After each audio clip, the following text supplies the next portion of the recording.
بسم اللہ الرحمن الرحیم۔ آج کا ہمارا جو ٹاپک ہے وہ فرینچ سینٹ کے اوپر ہے۔ پچھلے لیکچر کے اندر ہم نے جو فرانس کا لیجسلیچر ڈسکس کیا تھا اس میں ایک پارٹ ہم نے کیا جس کو ہم لوور ہاؤس بولتے ہیں، lower house of the senate, parliament بھی بولتے ہیں، لیجسلیٹو اسمبلی بھی بولتے ہیں۔ آج جس میں ہم نے اس کی کوالیفیکیشنز دیکھیں، اس کی ٹرمز دیکھیں پارلیمنٹ کی، پھر ہم نے اس میں کوالیفیکیشن اس کی دیکھی، پھر ہم نے لیمیٹیشنز دیکھی، پھر ہم نے اس کی پاورز کو ڈسکس کیا جس میں ڈپلومیٹک تھیں، جوڈیشل پاورز تھیں، الیکٹورل پاورز تھیں جس میں کانسٹیٹیوشنل پاورز تھیں، امپیچمنٹ پروسیس تھا جس میں اس کی ملٹری پاورز تھیں، وار ڈکلیریشن پاور تھیں، مختلف جتنی بھی پاورز تھیں ہم نے ڈسکس کی۔ جو آج کا ہمارا ٹاپک ہے اس میں ہم نے اپر ہاؤس جو ہے اس کو ڈسکس کرنا، اس کی کمپوزیشن کو ڈسکس کرنا، اس کی ٹرمز کو ڈسکس کرنا، اس کی ساری چیزیں ڈسکس کرنی ہیں۔ تو it is upper house of the French parliament. اس کے جو ممبرز ہیں 348 ہیں، 348 فرانس کی جو اپر ہاؤس ہے، سینٹ ہے، اس کے ممبرز ہوتے ہیں۔ ٹرم جو اس کی ہے وہ 6 ایئرز ہے۔ Half of the member retired after 3 years. اس میں اب ہر اس کے جو ممبرز ہیں، ہاف ممبرز جو ہیں، فرض کرو 60 کی تعداد ہے، 30 جو ہوں گے 3 سال بعد ریٹائر ہوں گے، پھر نئے اس میں شامل ہوں گے، پھر جو پہلے والے 30 ہیں وہ پھر اگلے 3 سال بعد ریٹائر ہو جائیں گے۔ مطلب ہر 3 سال بعد الیکشنز ہوتے ہیں جس میں نئے آدھے جو سینیٹرز ہوتے ہیں وہ نئے الیکٹ ہوتے ہیں۔ اچھا، they are elected by different regional councils, جو جس مختلف فرانس کے اندر ریجنل کونسل ہیں وہاں سے وہ الیکٹ ہوتے ہیں۔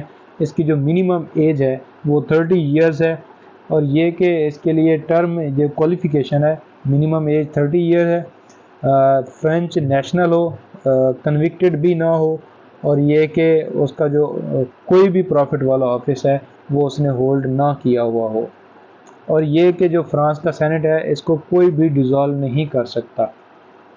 دوبارہ دیکھیں، یہ اپر ہاؤس ہے، اس کے جو ممبرز ہیں اس کی 348 اس کی تعداد ہے ممبرز کی۔ اس کی جو ٹرم ہے 6 ایئرز ہے۔ Half of the members retired after every 3 years. They are elected by different regional councils. Minimum age for senators is 30 years. Also French national and must not hold any profitable office in government and not convicted in law. No one cannot be dissolved it. کوئی بھی شخص اس کو dissolve نہیں کر سکتا۔ اب ہم اس کے فنکشنز کو ڈسکس کریں گے جس کو ہم پاورز بھی بولتے ہیں۔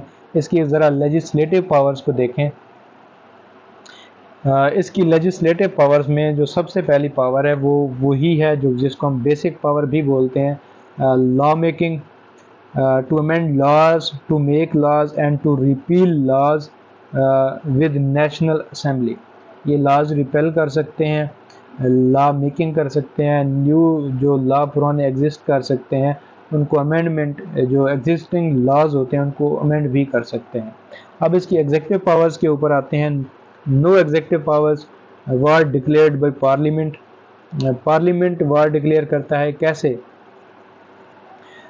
اپر ہاؤس بھی اور لوور ہاؤس بھی، یہ دونوں مل کے وار ڈکلیئر کرتے ہیں، جیسا کہ سینٹ کے پاس پاور ہے کہ وار ڈکلیئر کر سکتا ہے۔ Senate along with national assembly can impeach the president. Impeachment process کے لیے بھی ہم کہہ سکتے ہیں سب سے پہلے ہم نے وار ڈکلیریشن،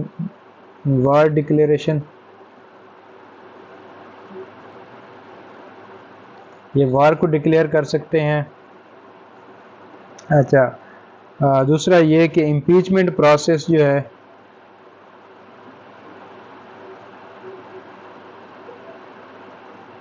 یہ امپیچمنٹ کر سکتے ہیں پریزیڈنٹ کی 2/3 میجورٹی کے ساتھ on the charges of gross miss conduct.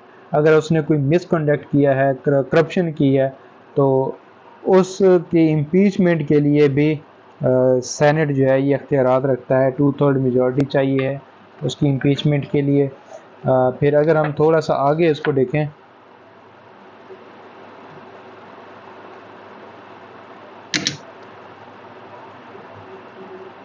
معذرت کے ساتھ تھوڑا یہ تنگ کر رہا تھا۔